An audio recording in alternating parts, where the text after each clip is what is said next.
الحمد لله نحمده ونستعينه ونستغفره ونؤمن به ونتوكل عليه ونعوذ بالله من شرور أنفسنا ومن سيئات أعمالنا من يهده الله فلا مضل له ومن يضلله فلا هادي له وأشهد أن لا إله إلا الله وحده لا شريك له ونشهد أن سيدنا وسندنا ونبينا ومولانا محمدا عبده ورسوله صلى الله تبارك وتعالى عليه وعلى آله وأصحابه وبارك وسلم تسليما كثيرا أما بعد فأعوذ بالله من الشيطان الرجيم بسم الله الرحمن الرحيم وسيجنبها الأتقى الذي يؤتي ماله يتزكى وما لأحد عنده من نعمة تجزى إلا ابتغاء وجه ربه الأعلى ولسوف يرضى صدق الله مولانا العظيم وبلغنا رسوله النبي الأمي الكريم ونحن على ذلك لمن الشاهدين والشاكرين والحمد لله رب العالمين۔ تو آج کی اس نشست کے اندر میں یہ عرض کرنے کی کوشش کروں گا کہ ابوبکر رضی اللہ تعالیٰ عنہ کا مقام و مرتبہ اللہ جل جلالہ کے ہاں کتنا اونچا تھا، اور اللہ کے نبی حضرت محمد مصطفیٰ صلی اللہ علیہ وسلم کے ہاں ان کو کیا مقام حاصل تھا، اور حضرات صحابہ کرام علیہم الرضوان اور خصوصاً حضرات اہل بیت اطہار حضرت سیدنا علی المرتضیٰ رضی اللہ تعالیٰ عنہ اور ان کا سارا گھرانہ کس قدر حضرت سیدنا ابوبکر رضی اللہ تعالیٰ عنہ سے محبت رکھتا تھا، ان سے الفت رکھتا تھا، اور کتنے ابوبکر رضی اللہ تعالیٰ عنہ کے فضائل اور مناقب بیان کیا کرتے تھے۔ یہ بہت اہم موضوع ہے، اور خاص کر اہل بیت کی زبان سے صحابہ کے فضائل اور خاص کر سیدنا ابوبکر رضی اللہ تعالیٰ عنہ کے فضائل اور ان کا مقام و مرتبہ جو اہل بیت بیان کرتے ہیں اس کو سمجھنا، سننا، یاد رکھنا انتہائی ضروری ہے۔ اس کی وجہ یہ ہے کہ یہ سوشل میڈیا کا دور ہے، ہر آدمی کے ہاتھ میں موبائل ہے، اور جو چاہے اس میں بولے اور اس کو پھر سوشل میڈیا پر اپلوڈ کر دے۔ اور بہت سے سوشل میڈیا پر مذہبی اسکالر اور میڈیا اسکالر ایسے ہیں جو جان بوجھ کے جھوٹی سچی من گھڑت روایات جن میں حضرات صحابہ اور اہل بیت کے درمیان مناقشات اور مشاجرات کا جھوٹا پلندہ ہے، اس کو جو ہے وہ اپلوڈ کر دیتے ہیں، اور اس سے ایک عام نوجوان کے دل میں شکوک و شبہات پیدا ہوتے ہیں۔ تو آج کی اس مجلس میں عرض کروں گا کہ ابوبکر رضی اللہ تعالیٰ عنہ کو اللہ نے کیا مقام و مرتبہ عطا فرمایا تھا، اور حضرات اہل بیت حضرت مولا علی رضی اللہ تعالیٰ عنہ اور ان کی اولاد اطہار وہ کس قدر ان فضائل کا اقرار کرتے تھے اور ان کو بیان کرتے تھے۔ تو حضرت ابوبکر رضی اللہ تعالیٰ عنہ وہ شخصیت ہیں کہ جیسے اللہ جل جلالہ نے خود حضرت محمد مصطفیٰ صلی اللہ علیہ وسلم کی تربیت فرمائی، ان کی نگرانی فرمائی، اور نبوت سے پہلے کی زندگی میں بھی اب حضرت محمد مصطفیٰ صلی اللہ علیہ وسلم کو اللہ نے ہر طرح کے اس وقت کے معاشرے کے اندر جو کچھ بگاڑ تھا، جو گناہ تھے، اور ان سے اللہ نے حضور کو بچا کے رکھا۔ ایسے ہی اللہ جل جلالہ نے حضرت ابوبکر رضی اللہ تعالیٰ عنہ کی بھی تربیت فرمائی، اور بچپن سے ہی ان کی تربیت فرمائی ہے، جیسے حضور کی تربیت فرمائی، حضور کی نگرانی فرمائی۔ ایسے ہی اللہ نے خود بھی ابو بکر رضی اللہ عنہ کی نگرانی فرمائی، تربیت کا انتظام فرمایا، اور حضور علیہ الصلوۃ والسلام نے بھی ہر موقع پر ابو بکر رضی اللہ عنہ کی نگرانی کی اور ان کی تربیت فرمائی۔ ایک دفعہ مرقات شریف کے اندر ایک حدیث لکھی ہے کہ ایک دفعہ حضور علیہ الصلوۃ والسلام نے اپنے صحابہ سے، مختلف صحابہ تشریف فرما تھے، حضور نے فرمایا کہ تم اپنے اپنے زمانہ جاہلیت کا کوئی واقعہ بیان کرو، کہ تم کوئی خاص واقعہ ہو تو بیان کرو۔ مختلف صحابہ نے مختلف واقعات بیان کیے، اور اسی میں جب ابو بکر رضی اللہ تعالیٰ عنہ کی باری آئی تو ابو بکر رضی اللہ تعالیٰ نے عرض کیا، اللہ کے رسول، جس طرح سے آج میں کفر کے ان خداؤں بتوں کا انکار کرتا ہوں، تو اللہ جل جلالہ نے مجھے بچپن میں اس کی توفیق دی ہے کہ میں نے اپنے بچپن کے زمانے میں بھی ان بتوں کا انکار کیا ہے۔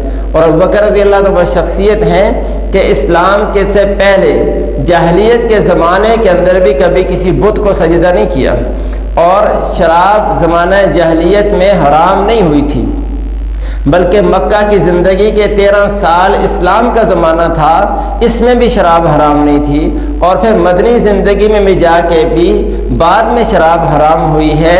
تو ابو بکر رضی اللہ تعالیٰ وہ شخصیت ہیں کہ ساری زندگی اپنے اسلام سے پہلے کے زمانے میں بھی جیسے حضور علیہ الصلوۃ والسلام شراب سے دور رہے، کبھی ہاتھ نہیں لگایا، کبھی منہ نہیں لگایا، ایسے ہی سیدنا ابو بکر رضی اللہ تعالیٰ عنہ کی بھی اللہ نے حفاظت فرمائی، اور انہوں نے بھی ساری زندگی کبھی شراب کو حلال ہونے کے باوجود بھی کبھی اس کو منہ نہیں لگایا، کبھی ہاتھ نہیں لگایا۔ تو اللہ نے اس سے بھی حفاظت فرمائی، اور بتوں کے سامنے جھکنے سے، ان سے مانگنے سے، ان کے سامنے سجدہ کرنے سے بھی اللہ نے ابو بکر رضی اللہ تعالیٰ کی حفاظت فرمائی۔ تو ابو بکر نے حضور کے سامنے اپنے بچپن کا واقعہ بیان کیا کہ ایک دفعہ مجھے میرے ابا، جن کا نام عثمان تھا، کنیت ان کے ابو قحافہ تھی، وہ مجھے کہتے ہیں لے کر اپنے معبد میں، اپنے بت خانے میں لے گئے جہاں انہوں نے عبادت کے لیے بت رکھے ہوئے تھے۔ تو میں بچہ تھا تو مجھے بھی ساتھ لے کر چلے گئے کہ چلو اس کو بھی لے کر جاؤں، یہ بھی ہمیں ہمارے خداؤں کو دیکھے اور اس کے دل میں بھی ہمارے خداؤں کی عظمت پیدا ہو جائے اور یہ بھی ان کی عبادت کرے، جیسے ہم اپنے بچوں کو مسجد میں بچپن سے ہی مسجد لانے کی کوشش کرتے ہیں تاکہ وہ نمازیوں کو دیکھے، مسجد کو دیکھے، مسجد کے ماحول کو دیکھے، اس کو پتہ چلے کہ ہم مسلمان ہیں۔ تو ایسے ہی حضرت بکر کے والد ان کو اپنے بت خانے میں لے کر گئے۔ جب بت خانے میں لے کر گئے تو بتوں کا تعارف کرایا کہ بیٹا یہ ہمارے خدا ہیں، تمہیں جو مسئلہ بھی ہو، جو حاجت بھی ہو، ان سے مانگنی ہے، ہم بھی ان سے مانگتے ہیں، تم نے بھی ان سے مانگنی ہے۔ تو یہ بتا کر ابو بکر رضی اللہ تعالیٰ کہتے ہیں کہ میرے والد ابو قحافہ وہ عبادت میں لگ گئے، ایک بت کی عبادت میں لگ گئے۔ میں ایک بت کے پاس چلا گیا، اس سے میں نے کہا کہ اگر تو خدا ہے تو انی جائع فاطعمنی، مجھے ابھی بھوک لگی ہوئی ہے تو مجھے کھانا کھلا دے۔ پھر تو بت سے کوئی جواب نہ آیا، تو میں نے کہا چلو کھانا نہیں کھلاتے تو مجھے جو ہے پھر کپڑوں کی ضرورت ہے، مجھے کپڑے دے دو کپڑے پہننے کے لیے۔ تو بت سے کوئی جواب نہ آیا، تو میں نے پتھر اٹھایا اور میں نے بت سے کہا کہ تو نے تو میری حاجت نہیں پوری کی، نہ مجھے کھانے کے لیے کھانا دیا، نہ پہننے کے لیے کپڑے دیے، اب میں پتھر اٹھا کے تجھے ماروں گا تو اپنی حاجت کو پورا کر، اب تو اپنی حفاظت مجھ سے ذرا کر کے دکھا۔ اور میں نے زور سے پتھر اس کے سر میں مارا اور بت کا میں نے سر توڑ کے رکھ دیا۔ ابا فارغ ہوا تو ابا دوڑ کے میرے پاس آیا کہ یہ کیا کیا تو نے ہمارے خدا کا سر پھوڑ دیا ہے، اس کی ناک توڑ دی ہے ہمارے خدا کی۔ تو والد جو ہے ابو بکر کو، ان کا نام عبد الکعبہ تھا بچپن کے اندر، ان کو لے کر گھر واپس آیا اور ماں سے شکایت کی، ابو بکر کی والدہ سے، ام خیر سے جن کا نام سلمہ تھا، کہ میں اس کو عبادت خانے میں لے کر گیا ہوں، اس نے تو ہمارے خدا کی توہین کر دی ہے، پتھر اٹھا کے ہمارے خدا کے سر میں دے مارا، اس کا سر پھوڑ دیا ہے، تو اس کو سمجھاؤ، اس کی تربیت کرو۔ تو اس کی والدہ نے کہا کہ آپ پریشان نہ ہوں، یہ ابھی بچہ ہے، بڑا ہوگا تو آداب سیکھ لے گا۔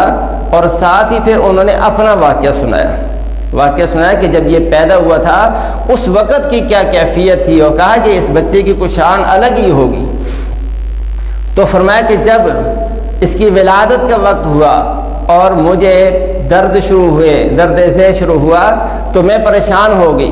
پریشان ہوئی تو ہاتف غیبی سے آواز آئی مجھے کہ یا امت اللہ بالتحقیق ابشری بالولد العتیق، اے اللہ کی بندی تمہیں جو ہے پریشان ہونے کی ضرورت نہیں ہے، جو بچہ پیدا ہونے لگا ہے حق اور سچ ہے کہ یہ عتیق بچہ ہوگا. عتیق کا مطلب یہ ہے کہ اللہ اس کو جہنم کی آگ سے آزاد کرے گا. ابشری بالولد العتیق، یہ بچہ جو تجھے ملنے والا ہے یہ عتیق ہوگا. اسمہ فی السماء صدیق، اور یہ وہ بچہ ہوگا جس کا نام آسمانوں میں صدیق ہوگا. مصاحباً لمحمد مصاحباً و رفیق، اور یہ بچہ آگے چل کے محمد علیہ السلام کا ساتھی بھی ہوگا، ان کا رفیق بھی ہوگا. تو بچپن ہی سے ابھی ابو بکر پیدا بھی نہیں ہوئے، اس وقت سے اللہ جل جلالہ نے ان کی ماں کے دل کے اندر یہ بات ڈال دی کہ تجھے جو بچہ ملنے والا ہے اس کا نام آسمانوں میں صدیق ہوگا اور دنیا میں محمد کا رفیق ہوگا. یہ تو اللہ جل جلالہ نے جیسے اپنے نبی کی بچپن سے حفاظت فرمائی بت پرستی سے، بتوں کے سامنے جھکنے سے، ایسے ہی اپنے نبی کے خاص ساتھی سیدنا ابوبکر رضی اللہ تعالیٰ عنہ کی بھی حفاظت فرمائی. اور جب بڑے ہوئے اسلام کا زمانہ آیا تو حضور علیہ السلام کو اللہ نے نبوت عطا فرمائی. تو حضور علیہ السلام نے دعوت دی. حضرت محمد مصطفیٰ صلی اللہ علیہ وسلم ارشاد فرماتے ہیں ما کلمت احدا فی الاسلام، کہ میں نے جس کو بھی اسلام کی دعوت دی ہے، اللہ کی توحید کی طرف بلایا ہے، اسلام کی طرف بلایا ہے، ہر ایک نے اس معاملے میں میرے ساتھ کچھ نہ کچھ بحث و مباحثہ کیا ہے سوائے ابو بکر کے. میں نے ایک دفعہ ابو بکر پر اسلام کو پیش کیا، ابو بکر نے بغیر کسی دلیل و حجت کے فوراً اسلام کو قبول کر لیا، فوراً اسلام میں داخل ہو گئے. اس لیے ابو بکر رضی اللہ تعالیٰ عنہ سب سے پہلے مسلمان ہونے والی شخصیت ہیں. آج دنیا کے اندر اربوں مسلمان ہیں، 1.5-2 ارب کے قریب اس وقت دنیا میں مسلمان ہیں. اور اگر ہم دیکھیں تو ہماری اکائی کہاں سے شروع ہوتی ہے، ہماری مسلمانوں کی گنتی کہاں سے شروع ہوتی ہے؟ تو ابو بکر وہ شخصیت ہے کہ جس سے مسلمانوں کی گنتی کا آغاز ہوتا ہے. آج 1.25 ارب ہیں، لیکن اس کی پہلی اکائی جو ہے وہ سیدنا ابو بکر رضی اللہ تعالیٰ عنہ ہے. تو اللہ نے ابو بکر رضی اللہ تعالیٰ عنہ کو بہت جو ہے اونچا مقام عطا فرمایا. حضور علیہ السلام فرماتے ہیں کہ میرے 2 رفیق دنیا کے 2 رفیق میرے آسمانوں میں ہیں، جبرائیل اور میکائیل، اور 2 میرے رفیق دنیا کے اندر ہیں، ایک ابو بکر ہے، دوسرا عمر ہے. تو اللہ نے ایسا اونچا مقام فرمایا. اور حضور نے ابو بکر عمر کے بارے میں فرمایا کہ ابو بکر اور عمر میری آنکھیں اور میری کان ہیں، میری سمع اور میرے بصر جو ہے ابو بکر اور عمر ہیں. تو حضور کے ہاں ابو بکر رضی اللہ تعالیٰ کا بڑا اونچا مقام تھا، اللہ کے ہاں بھی بڑا اونچا مقام تھا. جب اسلام قبول کیا تو اپنا سب کچھ اللہ کے نبی پر قربان کیا، اپنی دولت بھی اللہ کے نبی پر اسلام کی اشاعت کے لیے قربان کر دی. اور اس زمانے میں کفار جو تھے مسلمانوں کو ستاتے تھے، تکلیفیں پہنچاتے تھے، اور خاص کر جو غریب طبقے کے لوگ تھے مکہ کے سردار ان کو بڑا پریشان کرتے تھے. تو بکر رضی اللہ تعالیٰ عنہ نے ایسے قسمہ پرس لوگ جو کافروں کے ظلم و ستم کا نشانہ بنے ہوئے تھے، جن کا اپنا کوئی سہارا نہیں تھا، ان کو اپنا مال دے کر، پیسے دے کر کافروں سے خرید کر انہوں نے آزاد کیا. ابو بکر رضی اللہ تعالیٰ نے حضرت بلال رضی اللہ تعالیٰ کو بھی آزاد کیا، ابو قحیفہ کو آزاد کیا، اور صحابہ کو 7 غلام انہوں نے خرید کر اپنے پیسوں سے ان کو آزاد کر دیا، تاکہ معاشرے کے اندر عزت کی، آزادی کی زندگی وہ گزار سکیں. جب وہ غلاموں کو آزاد کرتے تھے تو اکثر غلام غریب ہی ہوتے تھے.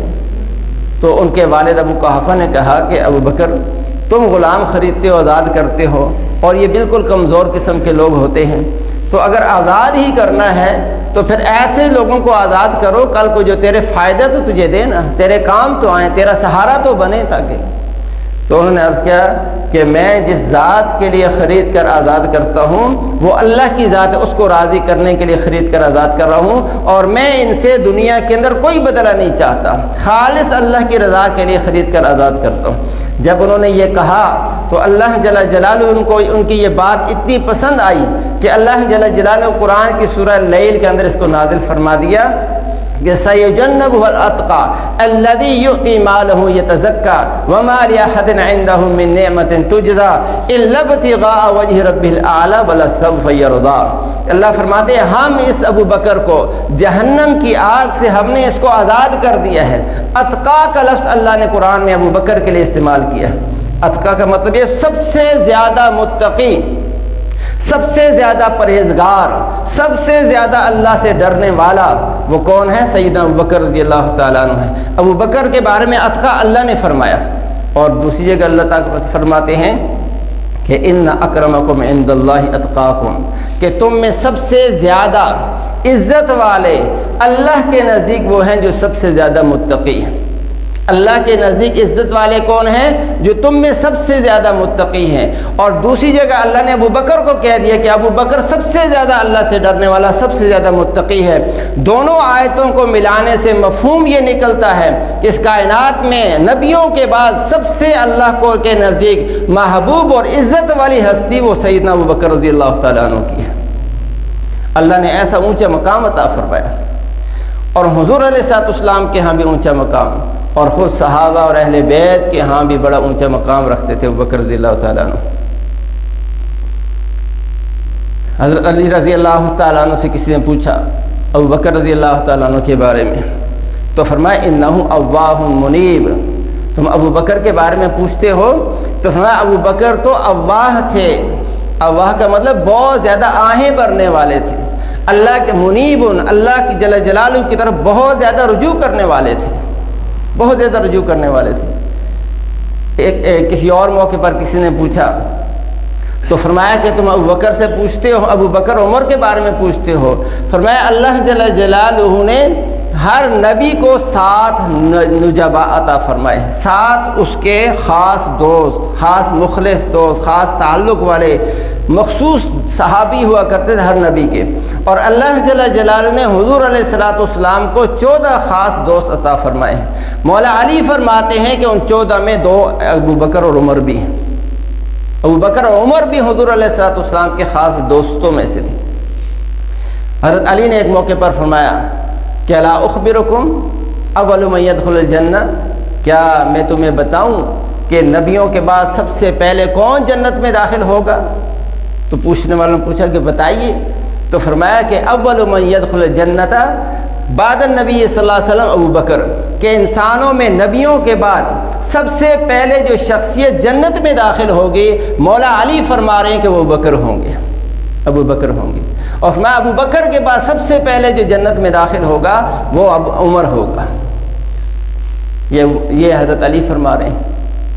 حضرت علی فرماتے ہیں، یہ بہت سننے کی باتیں ہیں، سوشل میڈیا کا دور ہے، میں نے شروع میں عرض کیا بہت سے ایسے وہاں میڈیا پرسن بیٹھے ہوئے ہیں جو صحابہ اور اہل بیت، خصوصاً ابو بکر اور اہل بیت اطہار، ان کے بارے میں ان کے مناقشات، مشاجرات کو کھلے عام من گھڑت روایات سے بیان کرتے ہیں تاکہ لوگوں کے دلوں کے اندر صحابہ کے بارے میں شکوک و شبہات پیدا ہو جائیں۔ بہت سی نوجوان نسل کو ان میڈیا اسکالر نے رافضی بنا کے رکھ دیا ہے، رافضی بنا کے رکھ دیا ہے۔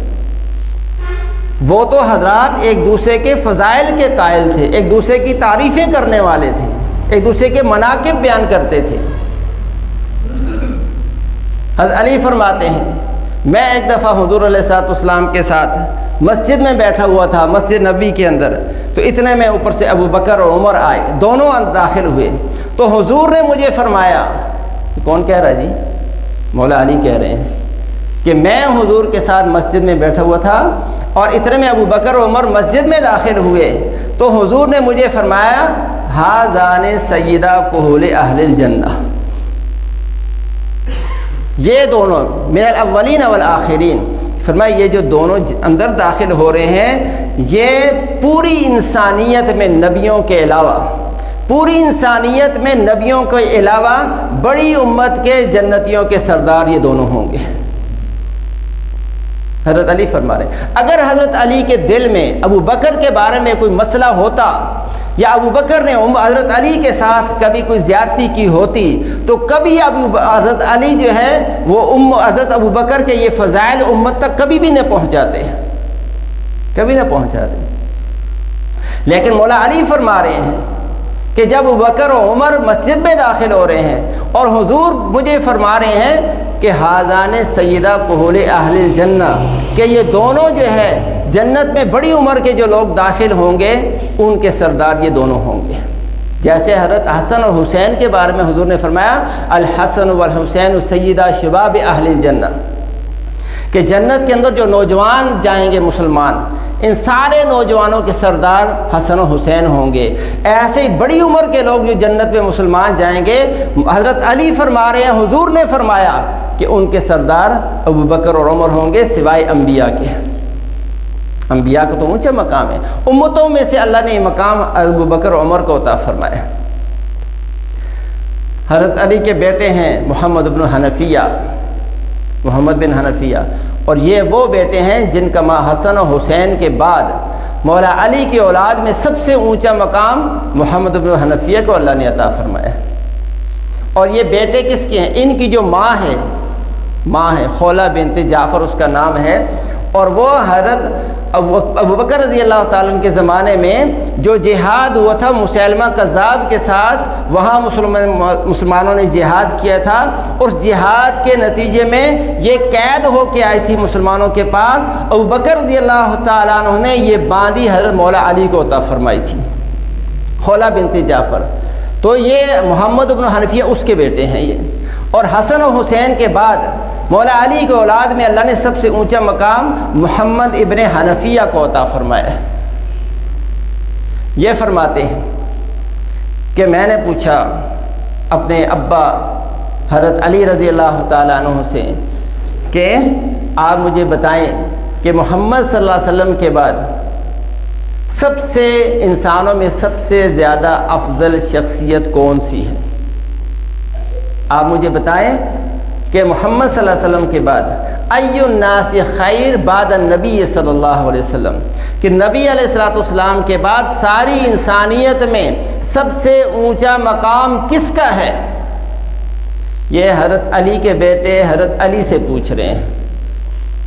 تو مولا علی نے جواب دیا کہ افضل الناس بعد النبی صلی اللہ علیہ وسلم ابو بکر، کہ ساری انسانیت میں نبیوں کے بعد سب سے اونچا مقام ابو بکر کا ہے. اور پھر فرمایا کہ ابو بکر کے بعد ساری انسانیت میں سب سے اونچا مقام حضرت عمر کا ہے، حضرت عمر کا ہے. تو یہ ان کے یہاں مقام تھا. تو ایک موقع پر حضرت علی سے کسی نے پوچھا کہ بتاؤ سب سے پہلے جنت میں داخل ہوگا؟ پہلے بھی عرض کیا میں نے. تو حضرت علی نے فرمایا کہ سب سے پہلے جنت میں ابوبکر داخل ہوں گے، ان کے بعد عمر داخل ہوں گے. تو پوچھنے والے نے پوچھا کہ اے امیر المومنین، کیا ابو بکر اور عمر آپ سے بھی پہلے جنت میں داخل ہوں گے؟ تو مولا علی نے فرمایا کہ ہاں، اس ذات کی قسم جس نے دانے کو پیدا کیا ہے، اس ذات کی قسم جس نے روح کو پیدا کیا ہے. فرمایا یدخلانھا قبلی، ابو بکر اور عمر مجھ سے بھی پہلے جنت میں جائیں گے. حضرت علی کا فتویٰ تو یہ ہے. آج بحث ہوتی ہے کہ ابو بکر کے ایمان پر بحث کرو، اس کے ایمان پر بحث کرو. تو اللہ جل جلالہ نے بہت اونچا مقام عطا فرمایا ابو بکر عمر کو، اور خود اہل بیت اطہار کے ہاں بھی بڑا اونچا مقام تھا. حضرت علی کے بیٹے ہیں حضرت حسین، حضرت حسین کے بیٹے ہیں حضرت امام زین العابدین، جو کربلا کے میدان سے اکیلے بچ کے نکل کے آئے تھے. اہل بیت میں سے جوانوں میں سے یہ زندہ بچے تھے جو شریک ہوئے تھے. تو ان کے ہاں بھی ابو بکر و عمر کا بڑا مقام تھا. ان سے ایک دفعہ کسی نے پوچھ لیا بعد میں کہ آپ بتائیے کہ ابو بکر اور عمر کا مقام حضور کے ہاں حضور کی زندگی میں کیا تھا، یعنی حضور ابو بکر عمر کو کیا جانتے تھے، کیسا جانتے تھے، کیا عزت دیتے تھے، کیا مقام حاصل تھا ابو بکر اور عمر کا؟ تو انہوں نے بہت آسان جواب دیا. فرمایا مکانہما الساعہ. فرمایا کہ اگر ابو بکر اور عمر کا مقام حضور کے دربار میں اگر دیکھنا ہو کہ حضور کے دربار میں ابو بکر اور عمر کا مقام کیا تھا، تو فرمایا کہ آج دیکھ لو، پھر جا کے آج دیکھ لو. آج حضور کے مقام آج حضور کے دربار میں جو مقام آج ابو بکر اور عمر کا ہے، یہی مقام حضور کی زندگی میں بھی تھا۔ آج ابو بکر اور عمر دونوں حضور کے دائیں بائیں سو رہے ہیں، حضور کے ساتھ سو رہے ہیں، تو زندگی میں بھی یہ حضور کے ساتھ ہوا کرتے تھے، ہر وقت کے حاضر باعث تھے۔ ایک دفعہ دوسری حدیث سنا رہا ہوں، ایک دفعہ حضور علیہ السلام مسجد میں داخل ہوئے، دائیں طرف ابو بکر تھے، بائیں طرف عمر تھے، اور دونوں کا ہاتھ حضور نے پکڑ کر یوں اونچا کیا اور فرمایا کہ ہاکذا نبعث یوم القیامہ، جس طرح آج میرے دائیں طرف ابو بکر ہے، بائیں طرف عمر ہے، ان کے ہاتھ میرے ہاتھوں میں ہے، کل قیامت کے دن بھی ہم اپنی قبروں سے اسی طرح سے نکلیں گے، اللہ کے دربار میں بھی اسی طرح پیش ہوں گے۔ تو یہ مقام اللہ نے ان کو عطا فرمایا تھا۔ ابو بکر زین العابدین کے پاس ایک آدمی آیا، انہوں نے آ کے پوچھا ابو بکر کے بارے میں، اس نے نام لیا ابو بکر، تو انہوں نے جواب میں کہا کہ عن الصدیق تسأل، کہ تم صدیق کے بارے میں پوچھ رہے ہو۔ کس کے بارے میں پوچھ رہے ہو؟ صدیق کے بارے میں پوچھ رہے ہو۔ تو اس نے کہا کہ آپ حضرت علی کے اولاد اور حسین کے بیٹے، آپ ابو بکر کے لیے صدیق کا لفظ استعمال کرتے ہیں۔ صدیق کا لفظ تو مولا علی خود فرماتے ہیں کہ ابو بکر کے بارے میں جب ایک دفعہ کسی نے پوچھا حضرت علی سے، تو فرمایا ابو بکر وہ شخصیت ہے جس کو اللہ جل جلالہ نے بھی صدیق کہا ہے، اللہ کے رسول نے بھی صدیق کہا ہے، جس کو جبرائیل نے بھی صدیق کہا ہے۔ تو جب زین العابدین رحمہ اللہ سے کسی نے پوچھا ابو بکر کے بارے میں، تو انہوں نے اس سے پوچھا الصدیق تسأل، کیا تم صدیق کے بارے میں پوچھ رہے ہو؟ اس نے کہا آپ ابو بکر کو صدیق کہہ رہے ہیں، آپ اس کو صدیق کہہ رہے ہیں۔ تو انہوں نے فرمایا کہ تو مر جائے، تیری ماں تجھے روئے، ابو بکر تو وہ شخصیت ہے جس کو مجھ سے بھی افضل اور تجھ سے بھی افضل، ساری انسانیت سے افضل شخصیت محمد مصطفیٰ صلی اللہ علیہ وسلم نے اپنی زبان اقدس سے اس کو صدیق کہا ہے۔ ابو بکر تو وہ ہے، اور پھر مجھ سے اور تجھ سے افضل مہاجرین انصار وہ تھے جنہوں نے ابو بکر کو صدیق کہا ہے، صدیق کہا۔ اسی طرح کسی موقع پر کسی نے ان سے پوچھا کہ ایک آدمی ان کے پاس آیا، عروہ ابن عبداللہ، اور وہ کوئی مسئلہ اس نے پوچھا، تو انہوں نے دیکھا اس کی داڑھی بالکل سفید تھی، رنگ نہیں لگا ہوا تھا، تو انہوں نے اسے کہا کہ تم نے داڑھی کو رنگ کیوں نہیں لگایا ہوا؟ حضرت امام زین العابدین نے اس سے پوچھا کہ تو نے اپنی داڑھی کو رنگ کیوں نہیں لگایا ہوا؟ تو اس نے کہا کہ ہمارے ہاں لوگ اس کو پسند نہیں کرتے کہ کوئی آدمی داڑھی کو کلر لگائے، پسند نہیں کرتے۔ تو انہوں نے کہا کہ اگر یہ تمہارے لوگ حضرت ابوبکر کے پوتے کا نام لیا، بیٹے کا یا پوتے کا، محمد بن ابی بکر صدیق سے اگر یہ مسئلہ پوچھ لیتے تو وہ ان کو بتا دیتے کہ داڑھی کو رنگ لگانا یہ ابو بکر صدیق بھی لگاتے تھے، ابو بکر صدیق بھی لگاتے۔ جب انہوں نے اس کے سامنے ابو بکر کا نام صدیق لے لیا تو اس نے پھر کہا آپ ابو بکر کو صدیق کہتے ہیں، صدیق کہتے ہیں۔ تو حضرت سیدنا ابن عابدین امام زین العابدین بیٹھے ہوئے تھے، جوش میں اٹھ کے کھڑے ہو گئے اور بیت اللہ کی طرف منہ کیا، بیت اللہ کی طرف منہ کہہ کر کے کہا نام ہوا صدیق، نام ہوا صدیق، نام ہوا صدیق، ہاں ابو بکر صدیق ہے، صدیق ہے، صدیق ہے، اور جو ابو بکر کو صدیق نہ مانے اللہ اس کی بات کو دنیا آخرت میں سچا نہ کرے کبھی۔